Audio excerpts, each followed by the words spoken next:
Jūs negalvojat, kad jums tiesiog yra menopauzė? Kad tai yra vėžys, aš sužinojau atėjus atsakymams. Jūs vis dėlto turit ar ne lygos simptomus, visą kitą, bet dar šalia ta menopauzė kažkurioje tai vietoje. Tavo kiekviena diena eina į tavo gyvenimo minusą. Moteris būtinai turi tikrintis vieną kartą metuose apsičiupinėm, tai nieko nekainuoja. Onkologija žudo tyliai ir be skausmo. Nes tos moteris žiūrės ir pagalvos, reikia eiti tikrintis. Kas 2 mėnesius tą daryti, kas 3 mėnesius tą. Ne, jūs ateikite, tik ateikite. Niekam nepasakyta, kad mums duotas rytojus.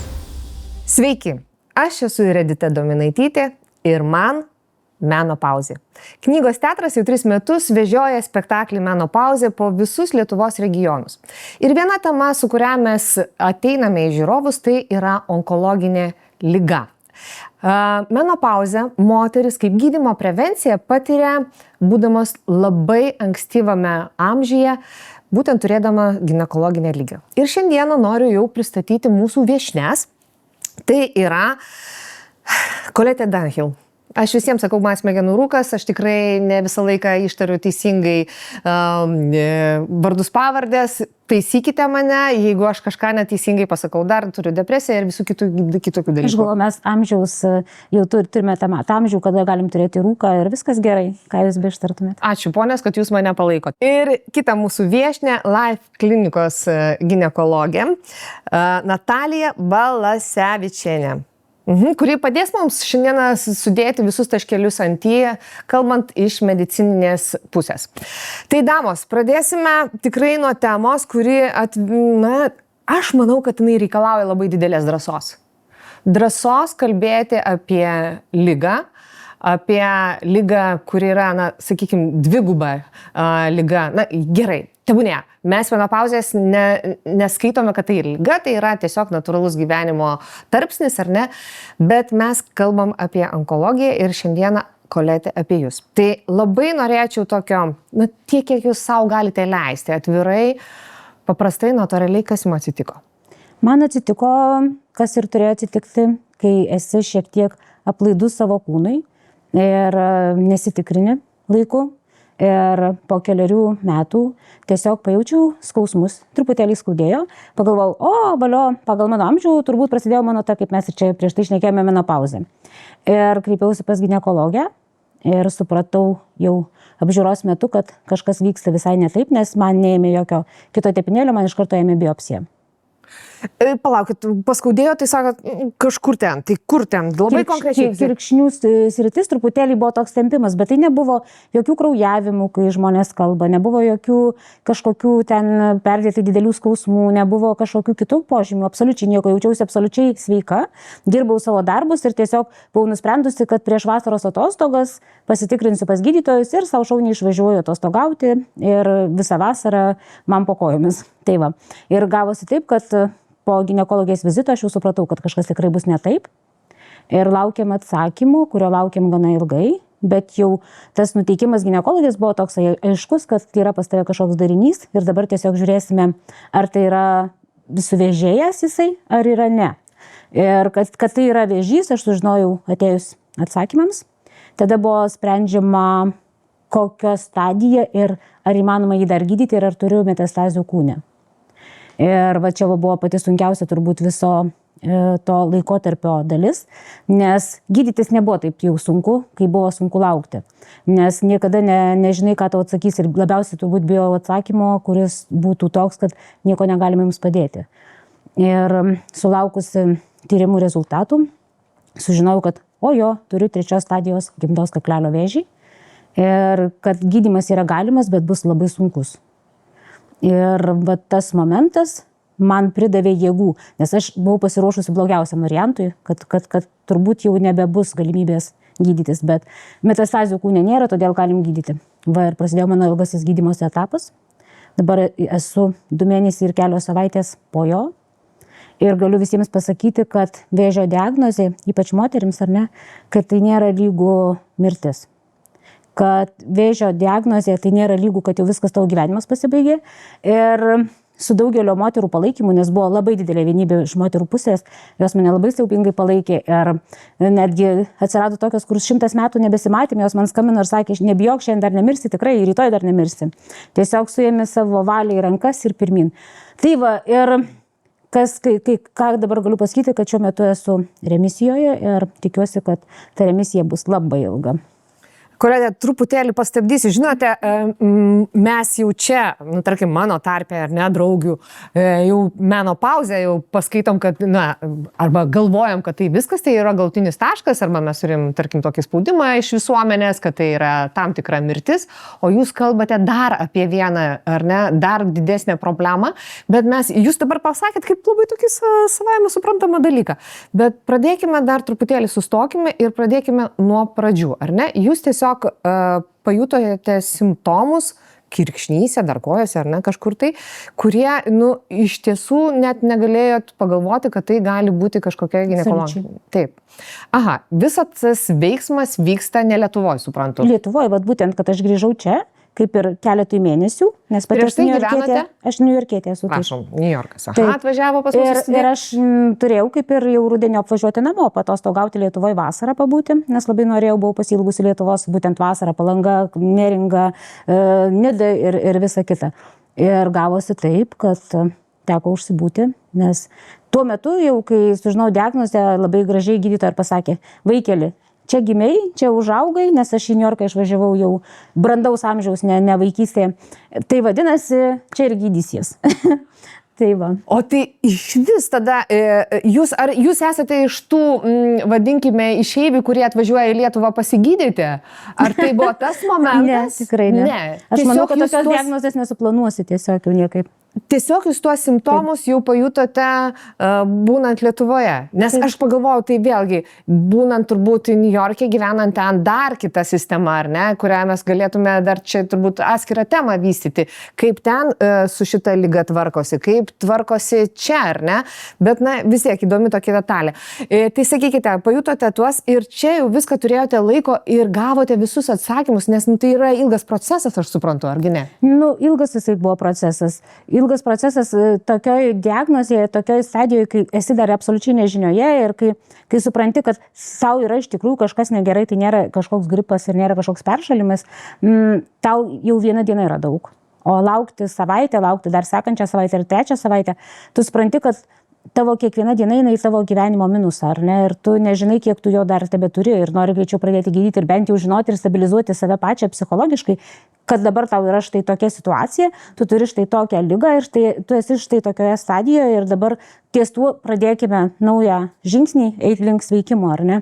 Tai vat kol viską sulaukiau užtruko ir aš galiu pasakyti taip, ir Amerika ir Lietuva turi skirtingus turbūt gydymosi kažkokius standartus, bet aš absoliučiai nenuvertinčiau Lietuvos gydytojų.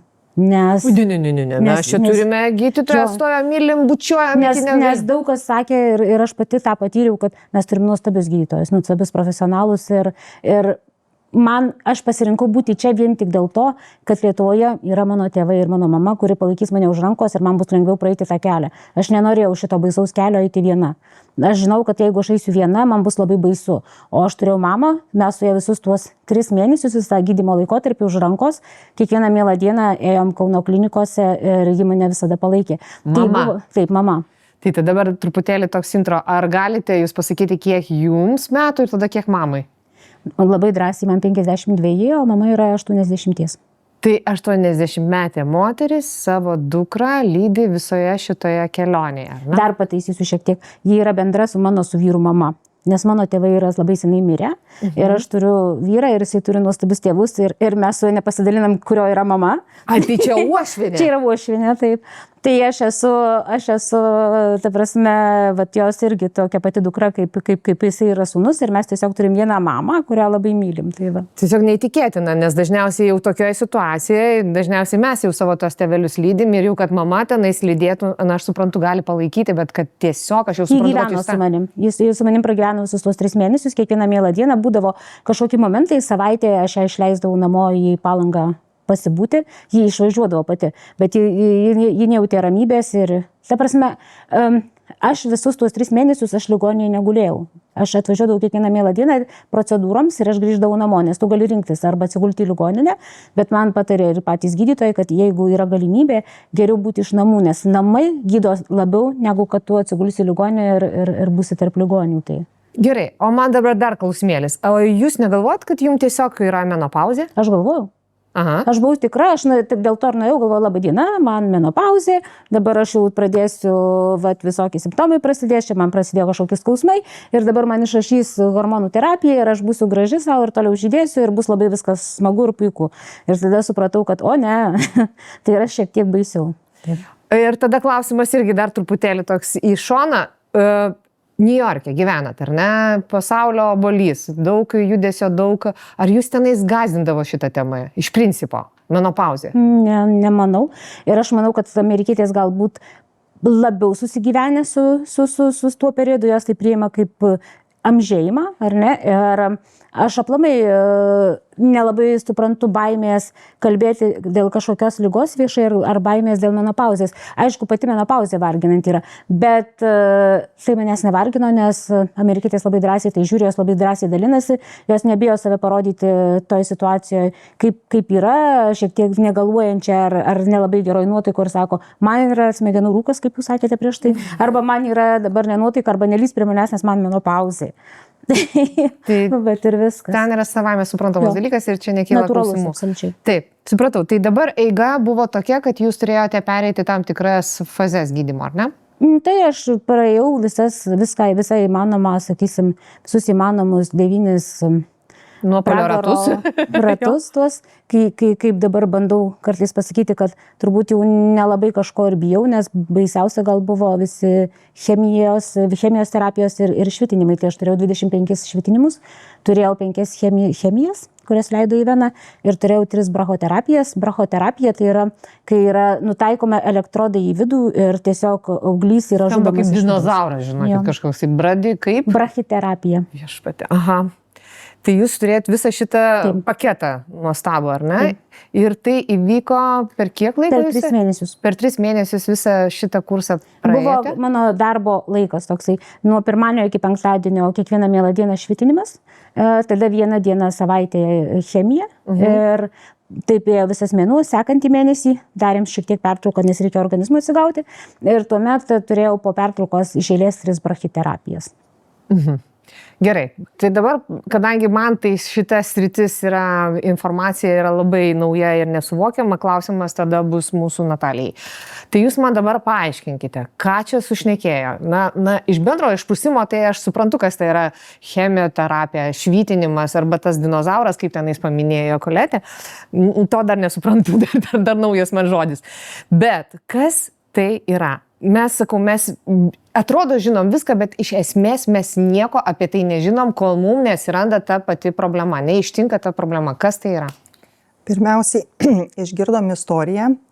Ačiū, kad atviravo šią temą. Tikrai nėra lengva šią temą kalbėti. Ir kokias galėtume tai preliminariai išvadas, gal neinant, kas tai yra, bet pradžioje, ar ne?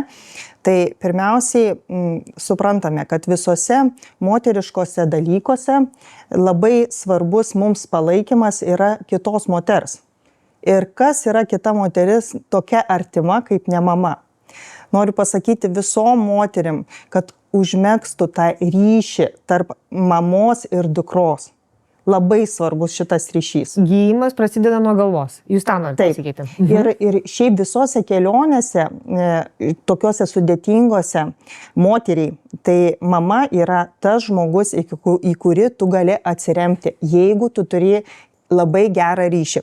Ir matot, jaudinuosi, tuo pačiu noriu padėkoti savo mamai. Tikrai gyvenime turėjau daugybę situacijų, kuomet būtent jos petys, kaip sakant, man buvo didžiausia atrama mano visame gyvenime. Tai ačiū tau, mama, tikrai nežinau. Mes irgi solidarizuojamės, irgi galim ta bambagyslė niekas nenukirpo, nežinau, kaip bus ateityje. Nekirpkime. Kirpti nežadu, bet žinot, gyvenimas toks dalykas, mes visi suprantam. Tai čia toks įžanga, sekantis dalykas. Šitas dalykas yra toksai, kad moteris būtinai turi tikrintis 1 kartą metuose pas ginekologą. Nuo kada? Nuo tada, kada pradeda lytinius santykius, ar ne, jeigu tai yra vėlesni lytiniai santykiai, tai nuo tada, kada atsiranda mėnesinės. Ir mamos turėtų paruošti mergaitę, aš kaip sakau, geriausiai taip, kai atsiranda mėnesinės, tada ir atvesti tą mergaitę. Nežinot, nelabai yra ką kalbėti, kai dar mergaitė nėra tų mėnesinių, ar ne? Taip. Nebent ją iškyla kažkokie klausimai, ar ne, krūtis didėja, gal jai, bet tai būna labai retai, bet paprastai, kad paruošti mergaitį, kas tai yra mėnesinės, kokios yra normalios mėnesinės, kaip su jom tvarkytis, ar ne. Ir atvesdama mama mergaitę pas ginekologą turi ją paruošti. Tai yra papasakoti, kas yra tam kabinete. Ar ne, kad tai yra ginekologinė kėdė, jeigu mergaitė neturėjus lytinių santykių, ar ne, tai kad į ją niekas nekels, ar ne. Žinokit, jūs dabar kaip kirviais į mane mėtot, nes aš supratau, kad aš šitų visų namų darbų nepadariau. Tai žinokit, pirmas dalykas, ką padarysiu, tai grįšiu namo ir pradėsim su dukra, bet aš taip jaučiu kiekvieną mane gerai, atsiprašau. Taip, tai yra tokia tema, tikriausiai mergaitėms yra kaip mums menopauzė dabar toks kažkoks baubas, ar ne, tai tikriausiai mergaitei dabar baubas, kaip čia mane ves pas ginekologą, ko man ten eiti, ar ne, bet tiesiog mergaitė turi žinoti, kad yra kontraceptinės tabletės, kad yra skubi kontracepcija, kad jinai orientuotųsi, kas vyksta su jos kūnu, ką reiškia normalu, kas yra ciklas. Aš žinokit, pas mus ateina į kabinetą ir mes moteris brandžios ir mes mokome skaičiuoti ciklą mėnesinių. Nemokam skaičiuoti, nežinom ar jos reguliarios. Ir pasirodo, iš nereguliarių jos tampa reguliarios. Kai mes pradedam įsiaiškinti, kas yra ciklas, kas yra gausu, kas yra skausminga. Nežinot, vienam gausu taip atrodo, kitam negausu. Ar čia gausios mano mėnesinės, jeigu jos visą laiką tokios, tai jos čia normalios. Bet mes pradedam aiškintis, kiek paketų ar ne naudojam, ar dar naudojam papildomas kažkokias priemonės, ar ne, nes yra moterų, kurioms reikia ir taurelės, tarkim, ir paketų, ar tampono, ir paketų, ir joms gausios mėnesinės. Ir kas įdomiausia, kad eina gydytis mažakraujystę, ar ne, ir gydosi, vartoja geležies preparatus, lašinama geležis, o pagrindinė priežastis dažniausiai yra gausios mėnesinės ir apie tai niekas kažkodėl nepagalvoja. Ir tada kažkam gal pas ginekologą nueikim. Ir mes šalinam tada priežastį, nežinot, mes tą geležį galim čia pilti kraują, pilti viską, bet jis išbėga. Tai reiškia, mes priežasties tai nepašalinam. Tai mums reikia čia dirbti, jūs tą geležį gersit dar nežinia kiek laiko.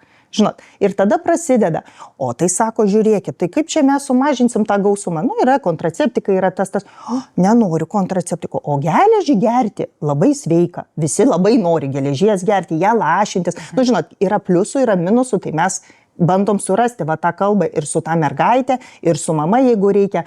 Tai kai čia tabu mergaitėms, tai menopauzė tabu moterims. Nes iš tikrųjų, taigi mes sprendžiam dažniausiai ir mūsų jau nusistovėję yra visuomeniai tam tikri įpročiai, kad problemą mes sprendžiam, arba sprendžiam iš vis klausimą, ar ne, kada atsitinka problema. Mes jos iš anksto nepradedam galvoti. Ir aš tikrai klausau jūsų ir galvoju, kad tikrai mano dukra, jinai nesilanko pas ginekologę, jinai iš vis neturi ginekologinę, vadinkim, savo sveikatos istorijos kažkokios, o kas yra įtaka, netgi viskas į ateitį keliauja, ar ne? Tas tai yra tavo istorija, medicininė istorija. Ir jeigu tu jos nesieki, tai tą priežastingumą nustačius, man atrodo, daug ką galima būtų išspręsti, teisingai? Taip, ir netgi reikėtų, net vedant mergaitę tokią, reikėtų pasidomėti ginekologų, nes labai svarbu, kadangi ta pati pirma patirtis, ypač jeigu mergaitė turi lytinius santykius ir ją reikia apžiūrėti ginekologinėje kėdėje, ar ne, tai jai stresas visa ta aplinka, ar ne, ir dar į tą kėdę įlipti, tai suprantat, irgi yra, tai reikia, kad, žinot, biški kažkaip švelniau, kad paruošti, kad tai yra pirma jos apžiūra, nes paskui šitas šleifas lydi ją visą gyvenimą ir tada jos ateina, kada pastoja, sekantis vizitas, ar ne, neštumas praeina, pagimdė, atėjo dar gal vieną kartą, paskui vėl kažkada tai po 10 ar 20 metų ateina, aš pagimdžiau, ko man čia eiti, kai sakoma, man neskauda. Moteris, aš dažnai girdžiu, ateina, sako, aš pas tos daktarus nemėgstu eiti. Mangi nieko nėra, o aš nieko nejaučiu. Sakau, žiūrėkit, kai jūs jau pajausite ir bus problema, tai jau nereikės labai ir profilaktinių programų. Jau mes matysime, taip mes galėsime jum padėti, bet apimtis gali būti mažesnės. Ir grįžtant prie šitos situacijos, dėl menopauzės. Visi mes taip kaip natūralų etapą priimam tą menopauzę, ar ne, nu ateina apie 50 metų vidurkis, ar ne? Taip. Ir čia man jau ta menopauzė ateis, bet ištinka gyvenimas, atsitinka liga, negera liga, kiaušidžių, gimdos kaklelio, krūtų, ar ne, liga. Ir prasideda gydymas, ką mes girdėjom, spindulinis gydymas, chemoterapija, ar ne? Ir kas atsitinka? Ateina menopauzė. Jinai ateina. Jinai reiškia sukelta mūsų gydymo, kaip šalutinis poveikis. Taip. Ir tada moteris tai nebuvo pasiruošusi.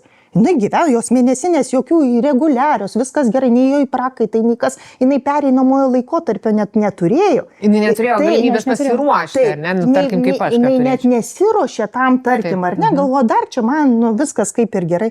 Ir staiga ištinka liga. Ir menopauzė, kuri labai pablogina moters bendrą savijautą, nustumiama po šitą ligą. Nes visas dėmesys dabar šitai ligai. Ir jeigu tu papuoli, žiūrint, koksai, žinot, krūtų, yra onkologija, tai jinai gydoma kitų specialistų, ne ginekologų, ar ne, tarkim, tai jie į tą pakaitinę hormonų terapiją, jie tenai kitaip ir atsargiai žiūri ir visa kita. Ir ta moteris apie prakaitavimą, šalčio, čia visai neleidžiama netgi skųstis. Čia tu gyveni, dabar yra tavo išgyvenimo klausimas. Ir ten tavo visi kiti dalykai niekam neįdomus, tu džiaugis, kad tu gyveni. Nu ir tau kiaušidės dabar neveikia, ar ne? Nu, tu prakaituoji, bet tu gyveni. Bet tau galima padėti ir apie tai niekas nesako. Ir ta moteris neša tą naštą, galvodama, nu ką, nu taip yra, aš susirgau, aš dabar gyvenu, o tie paprakaituosiu, ašgi ne tiek, aš stipri, aš praėjau chemijas, aš praėjau spindulius, nu ką, prakaitavimą, nu prakaituosiu.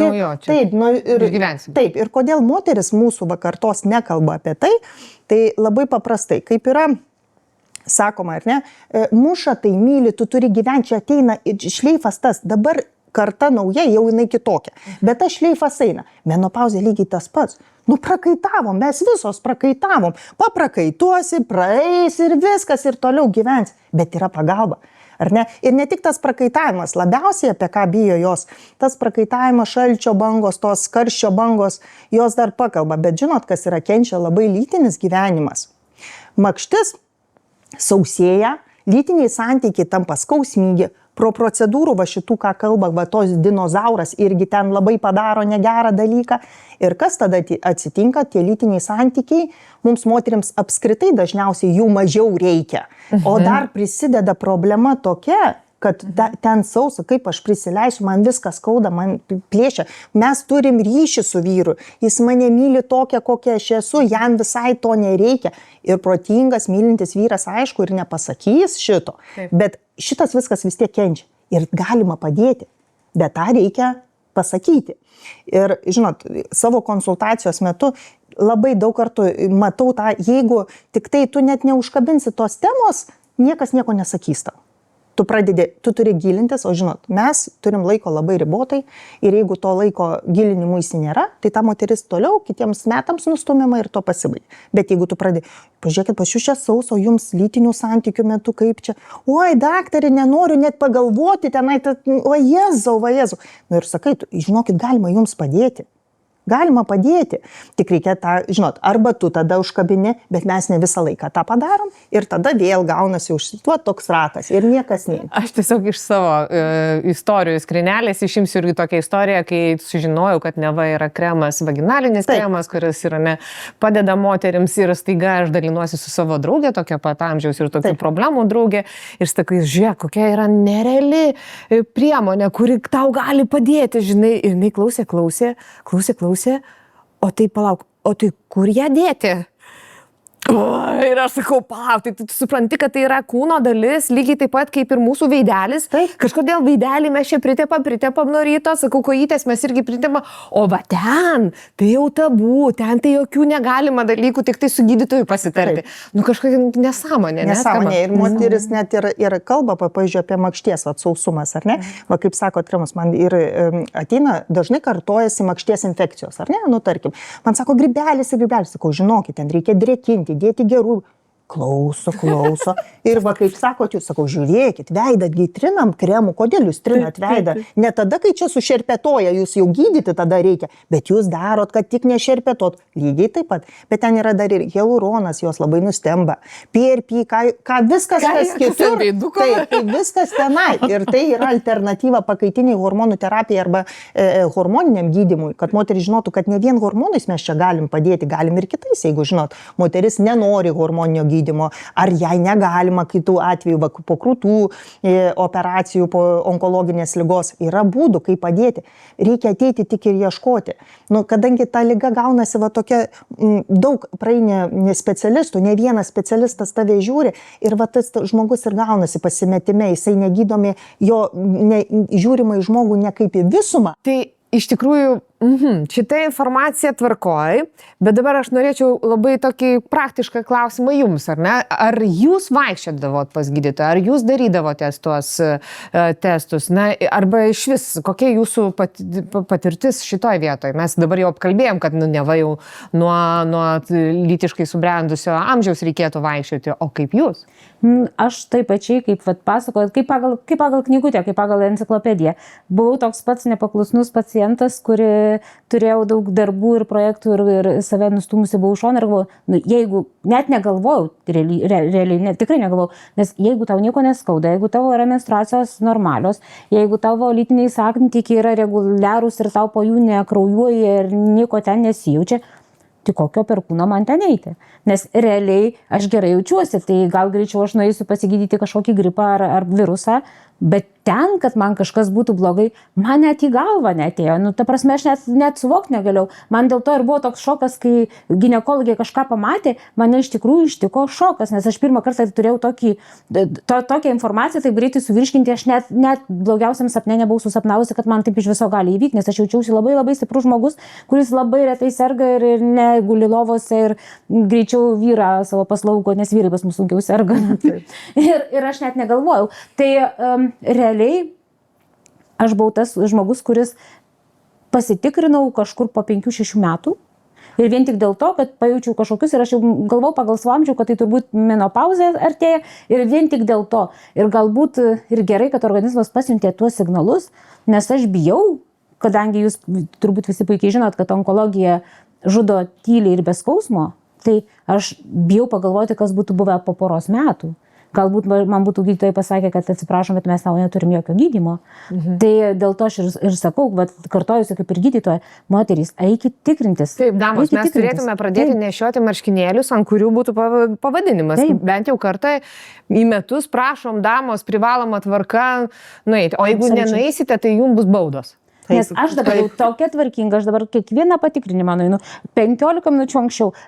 Ta bėda mane išmokė, kad, kaip sako, pirmiausia, tu esi pats sau turi būti svarbus.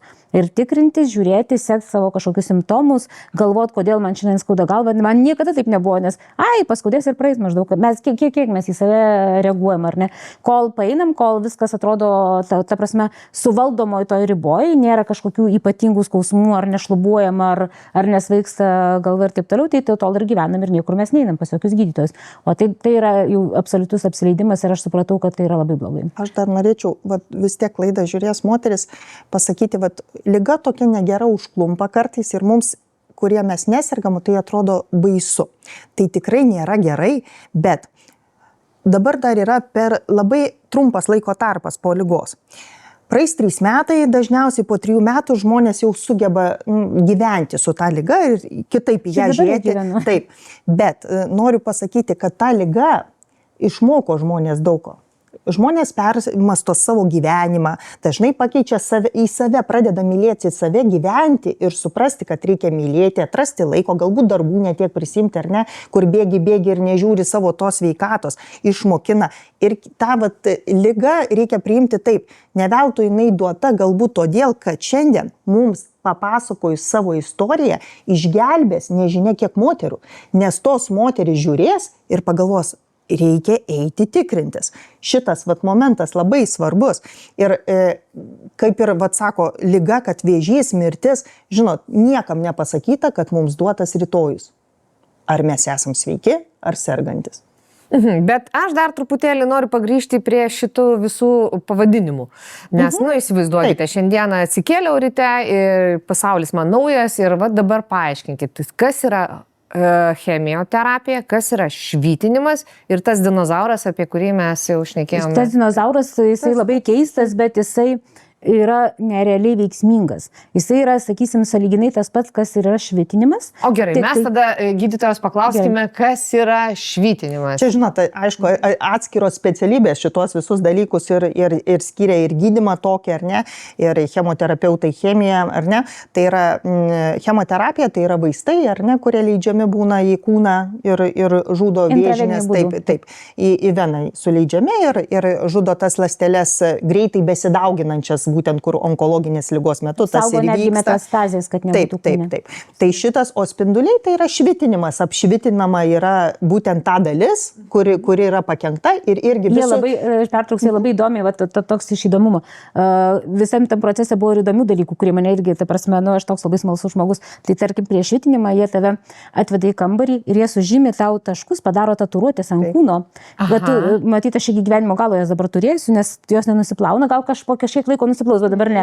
Jie tokie taškai, kad tie, kai tave paguldo po to į tą švitinimo aparatą, jie per kompiuterį matytų ties kuriom vietom tave reikia švitinti. Tu turi tokį kaip žemėlapį dabar. Jo, tas buvo labai įdomu, nes aš po to apsižiūrinėjau, galvoju, ir pradžioj tokia buvo baimė, kad per daug nesišveis, kad nenusivalytum, bet ten nenusivalytum, nes ten yra tatuiruotės tokios. O chemoterapija, aš labai jos bijojau, nes jinai buvo toks baubus ir iki šiol žmonės jos labai bijo. Ir taip, iš tikrųjų, po jos jautiesi ne kaip ir visai būna, bet labiausiai turbūt moterys bijo prarasti plaukus, matot, aš su plaukais. Ir tikrai ne kiekviena jūs prarasit jas, nesibijokit, bet ką aš pamačiau chemoterapijoje, aš pamačiau pulką pozityvių žmonių. Mes sėdim tokiuose krėsluose, mums atveža lašelinės, mums jas jungia ir tada vyksta tokie pokalbiai apie komedijas, apie gyvenimą, nei vieno liūdno debesėlio sėdinčio. Visi tokie pozityvūs ir aš vienos moters paklausiau, 70 metų, ji gydosi žarnyno vėžį irgi mes sutapdavo mūsų laikai ir jinai sako, aš su šita liga išsioperavau visus nervus. Sako, aš dabar tokia laiminga, aš nuo ryto iki vakaro laiminga, sako esu. Ir va ten aš gaudavau tokį pozityvą. Aš iš ten išeidavau kaip ant spalvų, nors visiems atrodo, kad tai kažkokia tai kamera, kur dujų, kur visi suvedami, visi pliki, visi mėlyni ir visi baisūs, ar ne? Taip, žmonės kenčia, po to mes kenčiam, po dienos ar dviejų jaučiam tos efektus, bet mes jais džiaugiamės, nes tai reiškia, kad chemija veikia ir kad tas auglys yra žudomas. O pačioj patalpoj absoliutus pozityvas. Ir gydytojai, tai čia jau vienas žodis, bet aptarnaujantis personalas, sesutės, tai yra kažkokie angelai ant sparnų, nes jos be pietų, jos neturi kada atsisėsti, nes srautai žmonių, jos be pietų, jos kiekvieną kartą kas minutę pribėgs, pakeis tau, nes mes ne tik chemiją gauname, mes tuo pačiu metu mums yra suleidžiama ir tirpalai ir jeigu reikia kažkokios mineralinės medžiagos ir taip toliau, kad mes geriau jaustumės. Taip, ta prasme, ir kaip sakė ir pati gydytoja, kad jeigu prieš 10 metų jūs visi būtumėt nuplikę absoliučiai ir būtų jūs pykinę ir čia visi vaikščiotumėt kampais, dabar chemija yra pažengusi. Ji yra pikta, ji yra nemaloni, tai tikrai nėra tas malonus gydymas ir ne tas Dar kitas labai toks įdomus variantas, kad viso proceso metu gyjime, kai tu susergi kažkokią ligą, tau kiekvieną dieną tu gyji. O pas mane viskas atvirkščiai, nes vėžio gydyme kiekvieną dieną tu pradedi jaustis vis blogiau, kol pasieki tokią ribą, atrodo viskas. Daugiau aš jau nebegaliu atsikelti. Ir tada staiga, aš nežinau, čia ne mano vienos pojūtis, mes labai su daug moterų apdiskutavome. Toks kaip pliūpsnis energijos, vieną rytą tu atsikeli ir tu pasijauti jau sveikesnė. Tarsi kažkoks lūžis įvyksta organizme, bet realiai visas tas gydymo procesas, švitinimas ir chemijos, tu kiekvieną dieną blogėjai, nes jisai kaupėsi organizme, tuo metu žudydamas auglį. Taip. Ir tavo sveikimas kita prasme eina, ne tai, kad tu gerėjai, bet tu blogėjai. Ir po to vieną dieną tu staiga pradedi jau eiti į viršų, tada tau vėl prašvinta gyvenimas ir tu supranti, o ne, čia dar ne viskas. Žūsta greitai besidauginančios ląstelės, tai žūsta užtat ir plaukų folikulai, užtat tie plaukai nuslenka ir žūsta pats ir negeras dalykas, ar ne, kuris apsigyveno ir jis žūdamas išskiria savo, kaip sakant, nuodus ir visa tas kaupėsi, kol organizmas sugeba jį išvalyti. Bet chemija seka kita ir tas kaupimasis nespėja organizmas atsistatyti visiškai ir vėl tu gauni užtat tą būklę vis blogėja, o paskui, kada užsibaigia, nu jau pradeda ir tada tas pliūpsnis grįžta, švitinimas šiek tiek lengviau yra, aišku, irgi žiūrint kokios čia procedūros, tas dinozauras, tai yra Dinozauras, jisai labai, pirmiausia, tai ir buvo labai didelis mitas, kad tai yra labai baisi procedūra, labai skausminga ir taip toliau, ir buvo netgi ir man moteris daug kas rašė, jokių būdų nesutik, kad nedarytų tau nejautros. To dinozauro. Jo, to dinozauro. Bet jis labai veiksmingas, nes tave paguldo. Pirmiausia, tave nuveža, prašviečia, pažiūri, kur maždaug tau reikėtų pataikyti su tais laideliais visais, ir tave paguldo ginekologiniai kėdėjai ir tau į vidų, į gimdos kaklelį, į tą patį įveda laidus. Ir su tais laidais pasukę, tada tu turi pusę valandos tai maždaug gulėti ir nejudėti. Tai man tas gal baisiausia buvo. Ir tai yra 3 procedūros, po kurių man po jų po savaitės pradėtų susidaryti jėgos, nes arba tai buvo mano placebas galvoje, kad baigiau, arba iš tikrųjų, aš nežinau, galbūt gydytoja geriau pakomentuos, bet tarsi tu nužudėjai tą vėžį ir dabar tu turi energijos, nes tą energiją jisai suvalgyto vis tiek, kaip bebūtų. Ir toks, dar kojos tavo nepaeina, galvoje rūkas ir iš rankų viskas krenta, nes neuropatija absoliuti rankos ir kojose nuo chemijos. Bet tu toks vidinės jėgas, tas tokias turi, atrodo, dabar tu skraidytum jau. O tai kaip vis dėlto įvardinkime tą dinozaurą, nes visi galvos, kad tikrai mes apie dinozaurus kalbame. Spindulinis gydymas tiesiog pro makštį į taikinį. Čia naujausia kažkokia technologija. Ne, čia jau senas dalykas, tiesiog čia ne visom moterim taikoma. Čia prie gimdos kaklelio vėžio taikoma, prie kitų vėžių kitoks tas spindulinis gydymas. Bet ir matot, pažiūrėkit, kiek pasakoju, ar ne? Ir paklauskit, kurioje vietoje čia menopauzė. O buvo tas. Matot, kaip yra suakcentuojamas visas dėmesys į gydymą, pati moteris į tai akcentuojasi. Tai aišku, neėjo ir tikrai ne, man žinokit, dar karštis čia buvo. Ten paskui galėjo. Aš ėjau iš karto. Mane sakė, čia tas, kurio eina ir pastovi viską klausia. Taip, labai džiaugiuosi, kad jūs nuėjote. Jūs jau žinokit, jau pusę daktaro, aš jau girdžiu. Tikrai ne, aš dar kol ruošėmės, aš klausiau išvertus ir ausis, ir akis, ir viską, nes labai daug informacijos man pasakė, ko aš tikrai nežinau. Bet dėl tos karščio bangų aš ėjau, nes man buvo baisu. Tai palaukit, jūs vis dėlto turit ar ne lygos simptomus, visą kitą, bet dar šalia ta menopauzė kažkurioje tai vietoje. Ir jinai daro kažkokį įtaką. Jinai neatėjo. Moteris menstruoja. Menstruoja moteris, amžius jos, viskas, ar ne, tarkim, ne perimenopauzinis laikotarpis, iki 40, ar ne? Taip. Gal, kai sakėt apie tos terminus, ar ne, kad tai paprasčiau būtų, ar ne? Tai menopauzė, tai yra viena diena, bet mes, kada jūs pereinate menopauzinį laikotarpį, mes galim pasakyti po metų. Kai mėnesinių nebebūna metus, ar ne, tai jau atėjo menopauzė. Ir mes žinom, kad jin atėjo prieš tuos metus, žiūrėdami atgal, nes mesgi nežinom, ar čia paskutinė mėnesinė ar ne. Iki tol eina perimenopauzinis laikotarpis, ar ne? Perimenopauzinis laikotarpis iki tos menopauzės, jisai gali trukti apie 5 metus netgi, ar ne? Tai tarkim, nuo 45 metų moteris jau pradeda jausti tą dalyką. Bet tai pirmiausiai būna ant ciklo, ilgesnis ciklas, trumpesnis ciklas, kažkaip nereguliarios mėnesinės, ateis jinai dėl to. Paskui atsiranda simptomai, kažkoksai lik karščio bangos, lik čia šitas ir iškrenta ciklai. Reiškia, aš 2 mėnesius neturiu mėnesinių, ar ne? Vėl jos atsirado. Vėl neturiu mėnesinių, 2-3 mėnesius. Vėl. Tai čia yra perimenopauzė. Ir kažkada po tų 2 mėnesiai nėra, 3 mėnesiai nėra, metai nebėra. Ir tada prasideda jūsų menopauzė. Jo, bet aš dabar klausimą norėčiau patikslinti būtent susijęs su Koletės atveju, kad vis dėlto kaip ir pagal amžiaus statistiką, tai jau žmogui kaip ir turėjo būti tos menopauzė, ar ne? Bet menopauzė. O jūs turėjote? Atsiprašau labai. Jūs jau turėjote menopauzę? Ne, aš neturėjau, mano buvo viskas reguliaru. Ne, viskas buvo reguliaru, aš turėjau menstruacijas. Jūs turėjote?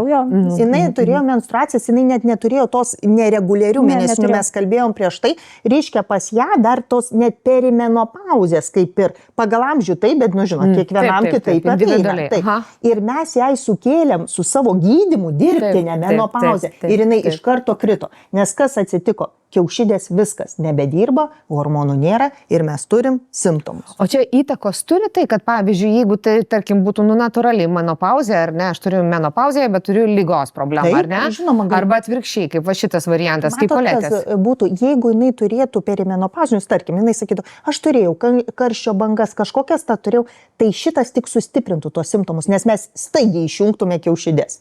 Staigiai hormonų jinai netektų. Nes reiškia dar jos kaip ir nemiegojo, kaip sakant, ar ne, gamino ten kažkiek tų hormonų, bet staiga viskas.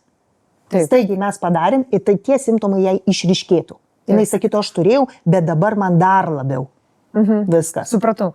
O dabar vis tiek, damos, reikia kažkaip tai jau keliauti į tą gražų rytojų, ar ne, kas įvyko po jūsų, tarkim, jau kada jūs išgirdote diagnozę, kad viskas tvarkosi, gerėja, kokie simptomai? Aš neišgirdau, tai ir įdomus mano gydymas. Mano gydymas buvo toks, kad aš praėjau visą gydymo ciklą ir mane paleido. Va taip maždaug viso gero, o mes savo atsakymą pasakysime po kelių mėnesių, nes tam reikia sugijimui kelių mėnesių ir tada matysime rezultatą bet aš ne per seniausiai prieš 2 savaitės turėjau pirmąją kontrolinį tyrimą.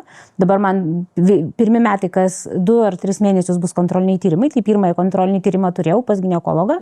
Aš grįžau atgal į savo gydymo vietą ir jie pasižiūrėjo, jie pasakė, kad tai, ką mes matom, mus tenkina ir atrodo gražiai. Dar po 2 mėnesių, kovo pradžioje, aš turėsiu MRT tyrimą, kuris jau iš vidaus pasakys, giliau jau pasakys, kaip pasisekė nužudyti ar sustabdyti vėžinės ląsteles. Tai mano pirmi metai tokie dar tebebus Lietuvoje, ir nes kas 2, kas 3 mėnesius aš turiu važiuoti pasitikrinti. Ir man tas buvo periodas labai sunkus, kai kaip ir pasigydžiau, jaučiuosi neblogai, bet niekas nieko nepasako, nes reikia dar 2 mėnesius palaukti ir plus dar, kaip ir šnekėjom, menopauzė driokstelėjo su visu tuo džiaugsmu ir maždaug šilta, karšta ir visą. Tai jūs dabar esat, bet kaip tik norėjau paklausyti apie tos simptomus, kokie dabar jūsų vyksta. Dabar jau turbūt ir sunku atskirti, ar tai yra jūsų kaip ligos istorijos dalis, ar tai yra menopauzės dalis. Kokius jūs turite dabar simptomus? Pagrindiniai, aš galvoju, visgi liko menopauzės simptomai, nes ligos simptomų jų kaip ir prieš tai nebuvo. Apart tos skausmelio, kuris labai greitai pasibaigė švitinimo metu, po 1 savaitės ten susitraukus augliui, aš jau to skausmelio nebeturėjau. Tai vėžys yra toksai tylus žudikas, jisai be didelių kažkokių simptomų. Taip pat tai, kas man dabar vyksta, tai yra menopauzė ir aš turiu dabar visą tą pokštę, turiu šiltą, šaltą, turiu keletą pižamų prie miegamo lovos, turiu patalinės komplektą, jeigu ką pasities naktį, kad neprasibudinus. Jo, nes tie prakaitavimai tokie, po to staiga pasidaro šaltas, apsikutojimas, nuotaikų galbūt netgi kaita, bet aš su nuotaikom kažkaip tai labai normaliai dabar pati tvarkausi, nes aš tvarkiausi jau ir onkologijos metu pati su savim, nes labiausiai nenorėjau gerti slopinančių vaistų. Antidepresantais viskas gerai, sutinku, bet ta prasme raminančių nenorėjau, nes norėjau viską matyti vaiskiai ir taip, kaip yra. Tai su šitais aš susitvarkau, energijos pas mane pakankamai daugėja, tai gal ir viskas gerai, bet ko aš labai noriu ir ką aš labai apsidžiaugiau, kad po kontrolinio patikrinimo pas onkoginekologę sužinau tokį dalyką, kad turbūt man galima turėti hormonų terapiją dėl menopauzės.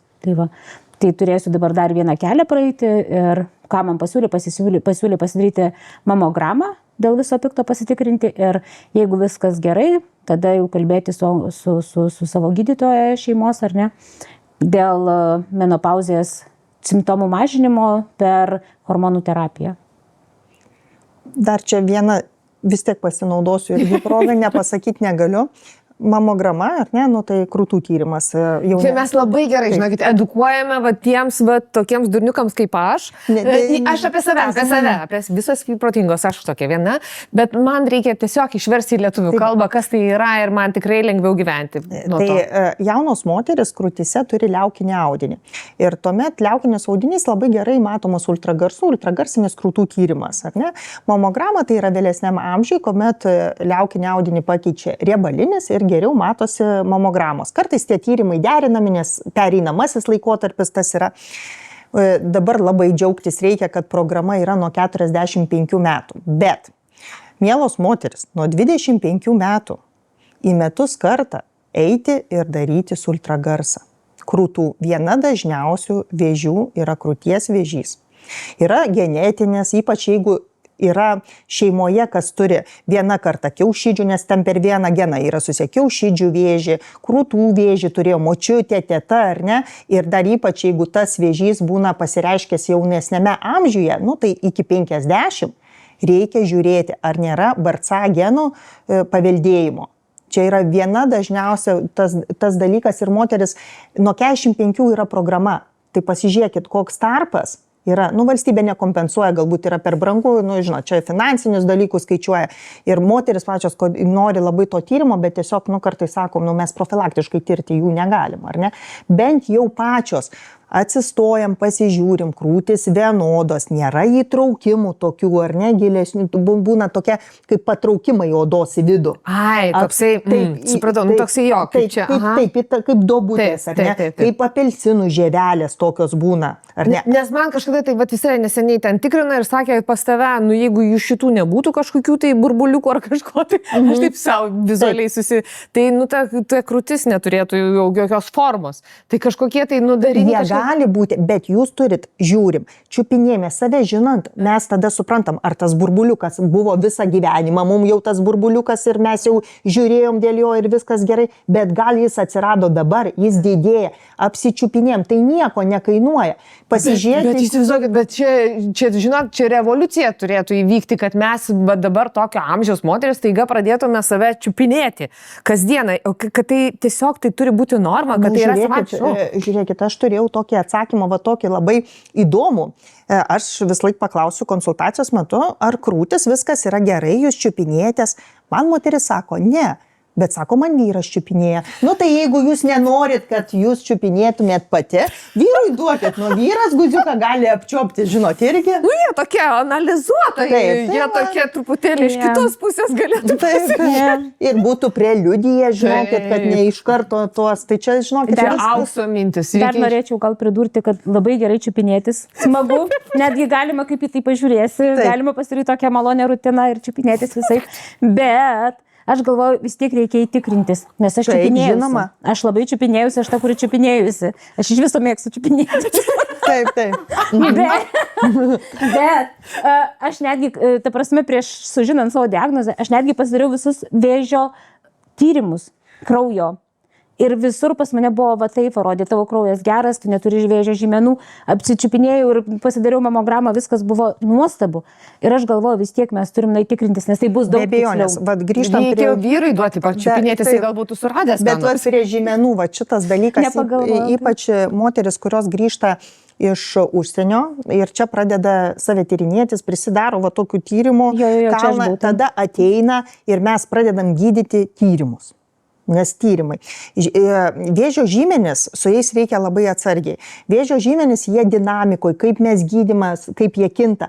Su jais mes nediagnozuojam. Ir paskui randam, pavyzdžiui, kiaušidžių vėžio žymuo, taip, CA125, mes žinom, bet jis gali būti pakėjęs dėl kitų visai priežasčių. Endometriozės, viso kito. Ir tada ta moteris ateina nes jos pakilęs žymuo ir tu žiūri, galvoji, Jėzau, irgi, kad nieko nepražiūrėt, kaip čia yra. Suprantat, žymenys turi tam tikrą vietą. Kai reikia, tada jos darai, kombinuoji su kitais tyrimais ir tada žiūri. O mes čia iš to, kad gaunam gerą pasiūlymą įsitirti viską, ką reikia ir paskui pradedam žiūrėti ir ką čia dabar daryti su tais tyrimais. Aš taip dariau eilę metų ir aš buvau šventai. Ir rezultatas? Taip, aš turiu rezultatą ir aš šventai įsitikinus, kad jau man, tai taip niekada gyvenime negali būti, nes visi žymenys, kiaušidžių, ta prasme visų plaučių ir taip toliau, kraujo ir visa kita. Ir taip pačiai, kaip ir jūs sakote, taip mano onkoginekologė sakė, kad programas. Labai norėjau pasakyti, kad labai dabar suformuokite aišku man tekstą. Kada ir kaip ir ką man sakyti, nes, aš pasiskambinsiu savo ginekologijai ir sakysiu, ko tu nori, aš sakau, man nieko nėra, man viskas yra okei. Tai ką man konkrečiai pasakyti? Aš savo moterim, kai pas mane ateina, aš vis laik sakau, žiūrėkit, planinė mūsų konsultacija yra kartą per metus. Jūs turite ateiti pas mane kartą per metus. Ir aš jau sugalvosiu, ką su jumis daryti, kam jums kišti į galvą, ar jums programa, ar ne programa. Aš matau, ar jums priklauso programa, ką jums reikia padaryti. Jeigu jums atsirado nusiskundimai, jūs ateinat anksčiau. O jeigu atėjot be nusiskundimų, atėjot, kaip sakant, pasitikrinti. Ir aš savo žinau, ką man reikia ir kur man užklius. Ką reikės, aš paklausiu ir mes įsikalbėsim. Tikrai jums nereikia čia dabar, o tai palaukit, tai čia kas 2 mėnesius tą daryti, kas 3 mėnesius tą. Ne, jūs ateikite, tik ateikite. Ateinu ir sakau, man prašau darykite planinę apžiūrą, taip? Taip. Viskas. Tai yra stebuklingas tekstas, kurį reikia pasakyti. Viskas. Taip. Ir bus viskas aišku. Viskas man šiai dienai užtenka, aš tik tai noriu dar iš Koletės, bet palaikomojo žodžio. Jūsų tekstas mūsų moterims. Moterims ką pasakyti, ar ne? Aš manau, kad mes visos nusipelnę to, kad savo meilę savo pasidarytumėm rutiną. Ir jeigu mes tikrai mylėdami aplinkui visus, mylėdami savo vaikus, savo vyrus, savo senus tėvukus, savo kačiukus, savo šuniukus ir puoselėdamos gražiai savo namus, mes visame tame save pamirštam. Ta padariau ir aš manau, kad kiekviena iš mūsų mes esame kažkiek save išbarstę ir kažkur palikę antram plane. Jeigu mes save ištrauksim į pirmą planą, tikrai nenukentės nei mama, nei tėtė, nei šuniukas, nei tas pats vyras.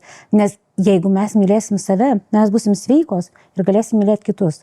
Ir aš galvoju, kad svarbiausia yra vis tiek šiame gyvenime save pastatyti į pirmą planą tam, kad tu po to galėtum sušildyti visus aplinkui.